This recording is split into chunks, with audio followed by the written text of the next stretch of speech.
चांगुलपणाची गोष्ट साधी अशी की एकदा एकनाथ महाराजांकडे एक माणूस गेला आणि तो म्हणाला, महाराज मला दोनच प्रश्नांचे उत्तर द्या म्हणला. एक म्हणजे तुम्ही एवढे मोठे महाराज आहेत तर मला सांगा माझ्या आयुष्यात पुढे काय, माझं भविष्य काय.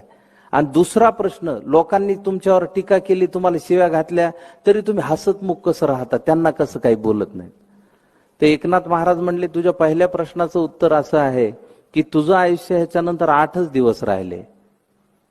त्यांनी पटकन नमस्कार केला, निघूनच गेला. तो पुढचा प्रश्नाचं उत्तरच ऐकलं नाही. 8 दिवस झाले आणि 9व्या दिवशी त्याला जाग आली आणि त्याला लक्षात आलं आपण जिवंत आहे. म्हणला ही महाराजाचीच कृपा आहे, त्यांच्याच आशीर्वादामुळे जगलो. सकाळीच त्यांनी पेढे हारतुरे घेतले, महाराजाकडे घेतला, पायावर डोकं ठेवलं. म्हणला महाराज तुमच्यामुळे वाचलो, अशीच कृपादृष्टी आयुष्यभर ठेवा. महाराज म्हणले काय केलं 8 दिवस तू? काही नाही म्हणला, सगळ्यांशी चांगलं वागलो, बायकोला मारलं नाही म्हणला 8 दिवसात. काय नाही, पोरं कोणत्या वर्गात जाते ते माहित झालं म्हणला. भावाबरोबर जमिनीच्या तुकड्याचं भांडण होतं, त्याला देऊन टाकला तुकडा, घे म्हणलं, आयला मरायचंच आहे आपल्याला, काय करायचं. महाराज म्हणले कसं वाटलं? फार चांगलं वाटलं महाराज. तर महाराज म्हणले असंच आहे, मी दररोज सकाळी उठलो की आपलं आयुष्य 8च दिवस आहे असं समजून जगतो, म्हणजे इतरांशी चांगलं वागायची प्रेरणा आपल्याला मिळते.